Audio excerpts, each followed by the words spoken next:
What's up, everybody? It's Jared with Capture the Magic, and as many of you are probably aware of the tragic incident that happened at Epic Universe, where a guest rode Stardust Racers and sustained injuries while on the ride and ended up dying. And since then, Stardust Racers has been closed. There is an investigation going on, and then the family of the victim has hired Ben Crump as their attorney, who has made various claims about this incident and what happened here. And there's been a lot of questions about when will Stardust Racers open? Will there be changes to it? And it seems that we have an answer of when Stardust Racers will be reopening, which is, as of right now, it's going to be tomorrow on October 4th when Stardust Racers is going to reopen, as Karen Irwin, who is president of the Universal Resorts, sent a letter to team members outlining the reopening and what they know as of now. So we're going to go over this letter in this email and what this means for the ride going forward.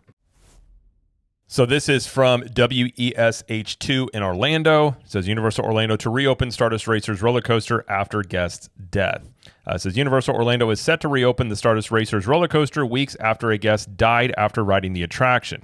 On September 17, 32-year-old Kevin Rodriguez Zavala lost consciousness after riding the Stardust Racers roller coaster, and Zavala was later pronounced dead, and his death was ruled an accident. The manner of his death was determined to be multiple blunt impact injuries, according to the Orange County Medical Examiner. Since the incident, the ride has remained closed. So that's the incident that happened. Obviously, there's been lots of questions about how did this happen? Like, how did the multiple blunt force impact injuries come to pass? We also have learned that Kevin Rodriguez Zavala was a paraplegic. He had a spinal cord injury, a pre-existing one, when he boarded this attraction. So there's been lots of speculation, of course, about, did his condition lead to this outcome, which I do believe that it did. The family, the victim's family, Kevin Rodriguez Zavala's family, has hired Ben Crump as their attorney, who has made a lot of claims saying that a Universal team member helped him onto the attraction. I have some unsubstantiated information about that I'm curious if it will come out. I'm not really at a point where I'm going to say publicly what that may be, because I just can't substantiate it. But that part will be interesting if that comes out in terms of what they're claiming and the details of that, because if it's being claimed as they are saying, and the truth of it is what I have heard, at the very least, it is very misleading. We'll put it that way. And I'm not saying that trying to be manipulative or secretive. I've had things sent my way. I can't verify if it is true or not. But it does make sense, given that what I also know from talking to multiple team members is the claim that a Universal team member helped him onto this attraction, I always felt just didn't make any sense, because it is drilled into their head. You are not to help people onto attractions. And multiple ones reach out to me and said that they do not believe at all that a team member at Universal helped them onto the attraction. And if this is true, what I have been told, basically, this would look very bad for Ben Crump. I will put it that way, if this is true. Again, I don't know if it is, but that claim in of itself, which I do think is going to be their main argument here, from what they're basically posturing as, would be a very weak one, which is why I would actually be rather surprised if this actually ends up going to a trial. I kind of feel like this whole thing is being angled toward a settlement. But that is what the family is claiming, as well as Ben Crump has made the statement that his pre-existing spinal cord injury did not contribute to his death. And also, Crump has alleged that Universal did not respond quick enough to, whenever they came into the station and he was unconscious on the ride. He was saying that there was a delay in the response. So they've made a lot of accusations at Universal, from the ride being unsafe to basically the team members and Universal themselves not being trained in handling this situation. But of course, this is the family's attorney. They're going to make a lot of claims here. And he's given 2 press conferences on this. They're not even alluding to the ride being unsafe, as Universal came out and said that their internal testing and what they've looked at shows that the ride performed as it was supposed to. The investigators have also agreed with Universal, and the lawyers are not even contending that anything malfunctioned on the ride. They're essentially claiming that this ride is unsafe, which would be going after Universal and Mack Rides, or technically Mock Rides, who created Stardust Racers. So that's kind of where the family's lawyer is putting this case. And Universal, since their initial letter they sent to team members, have not said anything else since then up until today. Now, involving what happened that night, and then we'll get into the letter that was just sent today about Stardust Racers reopening, there was some more details that did come out yesterday about the incident report here that gives us some more details about what happened that night. And it says, on September 17th, Orange County Fire Rescue units responded to a medical emergency at Epic Universe. It took 3 units 7 to 13 minutes to arrive on scene, the report states. When crews arrived at the attraction platform, the report states that 2 Universal paramedics were already attending to the patient, who was seated on the ride with the restraint bar still in place and an automated external defibrillator and AED attached. The patient also did not have a pulse. Crews assisted in lifting the restraint bar and moving the patient to an open area where CPR was performed. Zavala was strapped to a backboard before being transported to the hospital as a trauma alert, where he ultimately was pronounced dead, according to a Universal spokesperson. And then they said, of course, the incident report obtained by News 6 shows that Zavala had a pre-existing spinal injury, though it's unclear whether that contributed to the accident. It says, despite Universal's Orlando safety guide shows that Stardust Racers is not for guests with back, neck, or similar physical conditions. Which brings us to today, which Universal Orlando announced that they are going to reopen Stardust Racers roller coaster on October 4th, which is tomorrow as of this recording, after guest death on the attraction. And Karen Irwin released a statement to Universal team members, and this is what it says in the statement. It says, "Dear team members, as one Universal Orlando family, we continue to extend our deepest sympathy and condolences to Mr. Rodriguez Zavala's family and loved ones for their loss. I am very grateful for the professionalism, compassion, and care our team has shown during and since this tragic event took place. As I previously indicated, our comprehensive technical and operational review confirmed the ride systems functioned properly throughout the boarding process, the duration of the ride, and upon the ride, vehicles returned to the station, and our team members followed procedures throughout. Our extensive review was conducted working closely with local officials, and the state of Florida observed the testing and reviewed the results. In addition, the ride system manufacturer of record and an independent third-party roller coaster engineering expert conducted their own on-site testing and validated our findings. I am thankful for their participation throughout this important process. Safety, as always, is our top priority. To further assist guests in determining whether they can or cannot ride an attraction, we are updating operational procedures and attraction signage to reinforce existing ride warnings and physical eligibility requirements at Stardust Racers and other rides. This means we are prepared to reopen Stardust Racers at Universal Epic Universe on Saturday afternoon, October 4th. In the days ahead, please continue to take care of one another and know that as we continue to process this heartbreaking event, resources are always available should you need additional support. I am confident we will continue to deliver extraordinary guest experiences that make our destination so special. Thank you for everything you do every day with care and appreciation, Karen Irwin." So first and foremost, I mean, this is a terribly sad situation of somebody going to a theme park and passing away and dying on a ride. I mean, I have intense sympathy for the family. And, you know, there's been a lot said and made about Ben Crump, and I'm not here to defend Ben Crump by any means.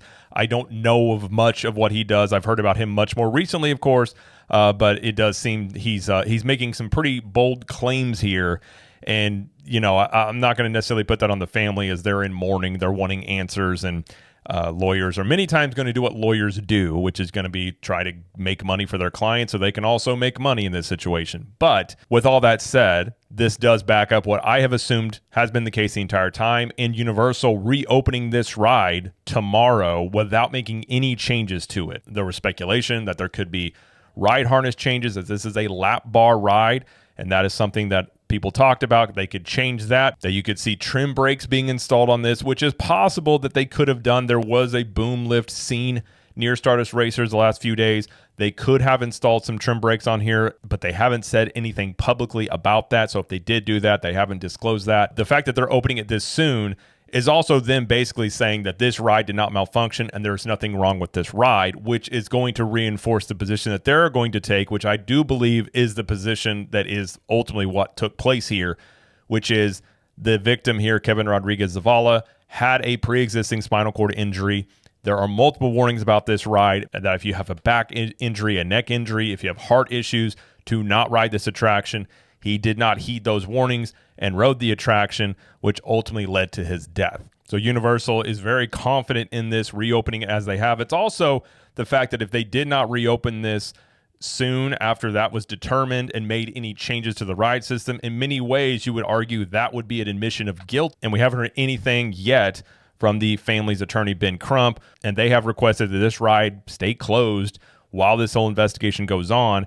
So Universal basically is saying we did nothing wrong here. We are reopening it as it is. And I do imagine there's going to be a lawsuit filed by them. I think more than likely he's angling toward a settlement here because he'll probably continue to do weekly press conferences like he has done the past 2 weeks, making all sorts of accusations and basically saying that Universal is running an unsafe attraction, really multiple unsafe attractions.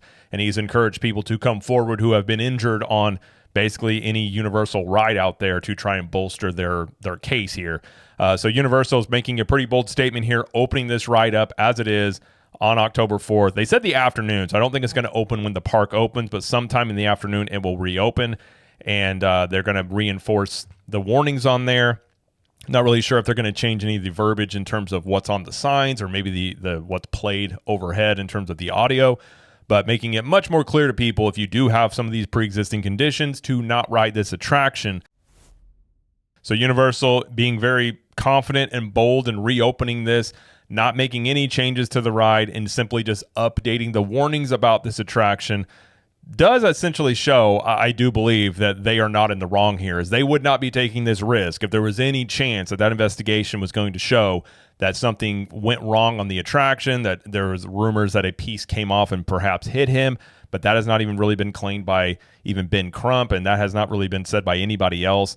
So the fact that it is reopening this soon without any changes to the ride does basically show that Universal is saying, no, there's nothing wrong with this ride. And the fact that if they were going to change anything on this ride, that could be perceived as an admission of guilt, because more than likely what's going to follow from this is a lawsuit is going to be filed by the family and Ben Crump against Universal. And so if Universal was going to make any changes to this, they would cite that they made changes here because they knew that this ride was unsafe, which I had said from the get-go.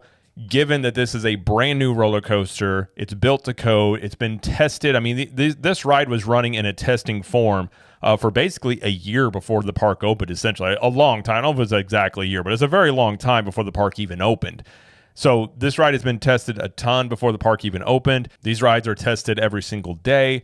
And, Ben Crump has pointed to they were wanting more government regulation over these rides and the testing of them. But when you look at, Disney and Universal, people do get hurt on attractions. Usually it's from people not listening to ride warnings of riding attractions when they have pre-existing conditions and something happens on them.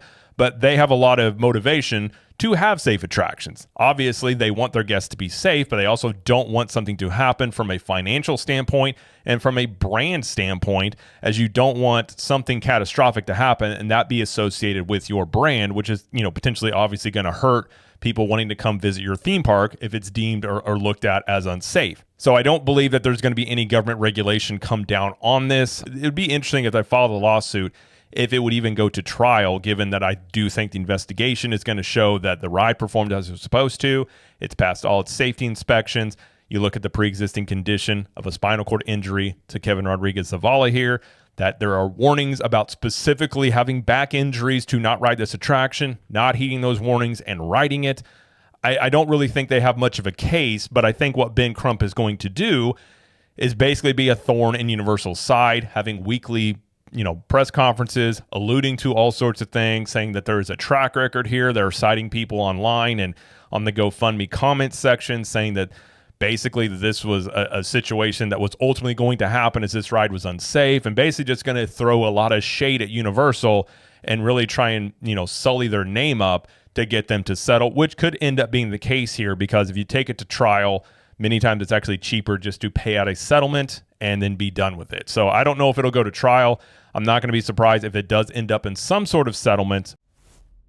But in terms of the money there, that'll be interesting, because Ben Crump did represent the family of Tyree Sampson, who won $310 million for them, who was the teen that was killed in the free fall ride at Icon Park. And what happened there is, and this is a Orlando free fall, which placed 30 riders in seats attached to a tower, secured them with a shoulder harness, and then dropped them 430 feet.